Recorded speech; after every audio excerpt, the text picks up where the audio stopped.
दोस्तों, आज हम यहाँ इंडाइसिस के बारे में पढ़ेंगे। अभी इंडाइसिस यानी क्या होता है वो देखो। अगर मैं यहाँ पर एक वैल्यू लिखता हूं 3⁵, इसको हम दूसरे तरीके से भी लिख सकते हैं। 3⁵, 3 का पावर है 5, तो 3 का हमें मल्टीप्लीकेशन करना पड़ेगा 5 बार। 3 into 3 into 3 into 3 into 3, 5 times हम मल्टीप्लीकेशन करेंगे। जितना पावर रहेगा उतने टाइम्स हम इसका मल्टीप्लीकेशन करेंगे। तो इसी को हम इस तरीके से लिख सकते हैं। इसमें ये जो 3 है हियर, ये जो 3 है, 3 इज द बेस। इसको बेस कहा जाता है।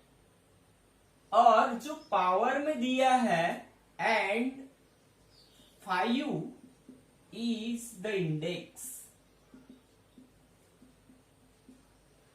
इसको इंडेक्स बोलते हैं पावर वाली वैल्यू को, और ये इसको बोलते हैं बेस। और इस फॉर्म में जो लिखा है 3⁵, ये जो फॉर्म लिखा है इसको बोलते हैं is the index form. Index form बोलते हैं, यानी इस प्रकार का जो हम लिखते हैं उसको बोलते हैं इंडेक्स फॉर्म।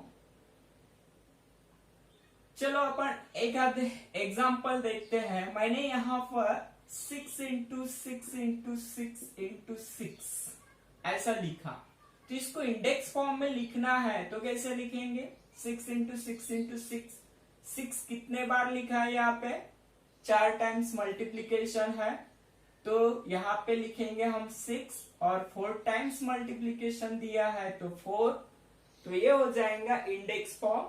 इसको बोलेंगे base. 6 is the base and 4 is the index. तो ये होते हैं इंडाइसिस के फॉर्म में। अभी कुछ लॉ है इंडाइसिस के, हम वो लॉ देखेंगे। बहुत ही इंपॉर्टेंट होते हैं ये, आपको कॉम्पिटिटिव एग्जाम में भी काम में आते हैं। और ये जो 7 स्टैंडर्ड, 8 स्टैंडर्ड, 9 स्टैंडर्ड, 10 स्टैंडर्ड के स्टूडेंट को भी बहुत ही इंपॉर्टेंट है। हमेशा के लिए आपको याद रखना है लॉ ऑफ इंडाइसिस। हम पहला लॉ देखते हैं। a⁵m into a⁴n is equals to, यहाँ पे इंडेक्स फॉर्म में लिखा है a⁴m और इंटू दिया है a⁴n। बेस समान है, इंडेक्स चेंज हुए हैं। इंडेक्स चेंज हो या इक्वल रहो उसमें कुछ फर्क नहीं गिरता। लेकिन यहाँ पे इन दो इंडेक्स फॉर्म का मल्टीप्लीकेशन अगर रहा तो आपका सिंप्लीफिकेशन होता है a⁴m प्लस n। यानी पावर का होता है एडिशन। इंडेक्स का करेंगे हम एडिशन जब दो इंडेक्स फॉर्म का मल्टीप्लीकेशन रहा, और बेस इक्वल होना जरूरी है। यहाँ पे a है तो यहाँ पर भी a है, ठीक है। तब जाके हम ऐसे लिखेंगे। इसमें a, m, n वगैरह जो है वो इंटीजर है, कुछ भी नंबर्स हो सकते हैं। ये सिर्फ उसका जनरल फॉर्म है, समझने के लिए फॉर्मूले के फॉर्म में हमने लिखा है। दूसरा देखते हैं a⁴m डिवाइडेड बाय a⁴n। यहाँ पे हमने डिवीजन लिया है, तो डिवीजन अगर रहा, जैसे मल्टीप्लीकेशन था तो हमने इंडेक्स का प्लस किया। यहाँ पे डिवीजन है तो हम इंडेक्स का करेंगे सब्सट्रैक्शन, माइनस करेंगे। इंडेक्स का माइनस होता है। थर्ड है a इंटू b⁵m। यहाँ पे दो जो नंबर्स लिए हैं इंटीजर, उसका हमने मल्टीप्लीकेशन लिया, यानी बेस है a इंटू बी और इंडेक्स है m, सिंगल है इंडेक्स, तो हम इसको डिस्ट्रीब्यूट करेंगे a raise to power m into b raise to power m। अगर दो इंटीजर मल्टीप्लीकेशन के फॉर्म में है और एक ही इंडेक्स दिया है तो हम दोनों को इंडेक्स दे देंगे, और मल्टीप्लीकेशन का साइन है इसलिए मल्टीप्लीकेशन का साइन देंगे। उसी प्रकार फोर्थ जो है लॉ वो है डिवीजन का, a divided by b, a upon b raise to power m अगर लेते हैं तो इसका भी वही होगा, a raise to power m upon b raise to power m। इसी को हम और दूसरे तरीके से भी लिख सकते हैं, a divided by b raise to power m, ऐसे भी लिख सकते हैं, दोनों का मीनिंग एक ही है, ठीक है। फिर फिफ्थ है a raise to power minus m। देखो बेस है ये और इंडेक्स लिया हमने माइनस m, इसको अगर लिखना है माइनस हटाना है तो 1 upon a raise to power m होता है, रेसिप्रोकल में चला जाता अगर माइनस इंडेक्स में रहा तो 1 upon a raise to power m होगा। इसी का उपयोग करते हम सिक्स्थ वाला देखते हैं, अगर कोई a upon b raise to power minus m रहा तो कैसे लिखेंगे। अभी देखो फिफ्थ में a raise to power minus m रहा तो हमने लिखा 1 upon a raise to power m। अभी यहां पर कैसे होगा, ये जो है वो न्यूमरेटर में है, ये चला जाएगा डिनोमिनेटर में, और जो b डिनोमिनेटर में है वो चला जाएगा न्यूमरेटर में, यानी हम लिखेंगे इसको b upon a raise to power m आएगा, यहाँ पर माइनस हट जाएगा। इस प्रकार हम इसको लिख सकते हैं। सेवेंथ है a रेज़ टू पावर 0, यानी किसी भी बेस का पावर अगर 0 रहा तो उसकी वैल्यू आती है हमेशा 1। कितनी आती है ये हमेशा के लिए आपको याद रखना है। अगर किसी भी नंबर का पावर इंडेक्स 0 रहा तो उसकी वैल्यू आती है हमेशा 1 आती है। फिर 8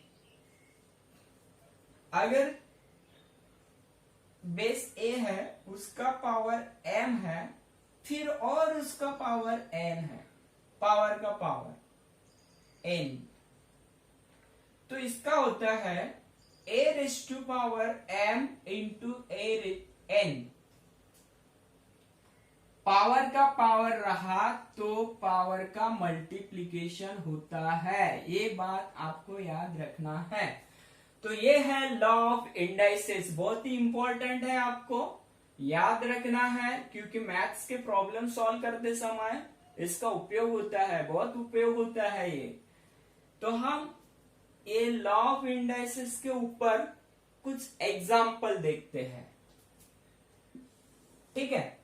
तो एग्जाम्पल्स देखो, पहला एग्जाम्पल लेते हैं पहले लॉ के ऊपर। a raise to power m base equal है तो हम यहां पर एक बेस लेते 6 raise to power 2 into 6 raise to power 7 लेते, तो इसका क्या हो जाएगा, बेस इक्वल है और इंडेक्स अगर बेस इक्वल रहा और मल्टीप्लीकेशन रहा तो क्या होता है, इंडेक्स की एडिशन होती है, यानी 6 रेज़ टू पावर 2 प्लस 7 होगा is equal to 6 raise to power 2 plus 7 हो जाएगा 9। ये इसका आंसर हो जाएगा फर्स्ट लॉ का फर्स्ट एग्जाम्पल। अभी हम सेकंड लॉ के ऊपर एग्जाम्पल देखेंगे। अगर मानते हैं यहां पर 10 रेज़ टू पावर 5 है डिवाइडेड बाय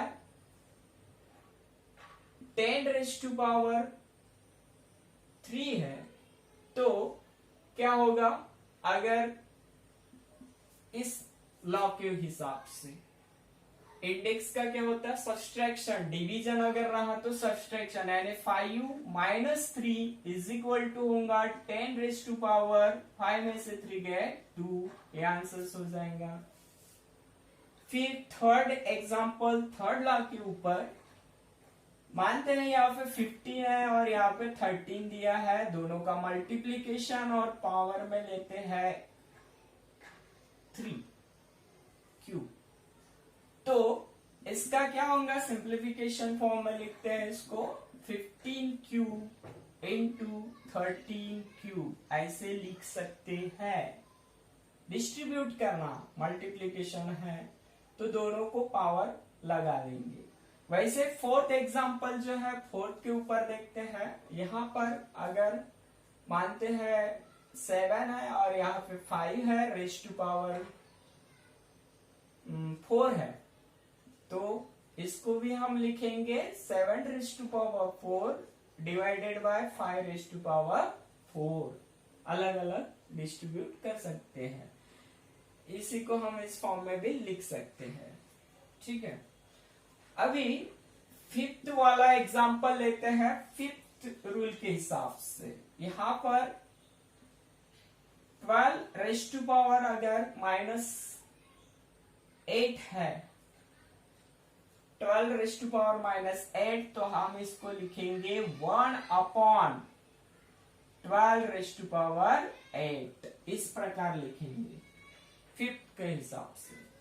फिर सिक्स्थ वाला एग्जांपल है आपका, लॉ है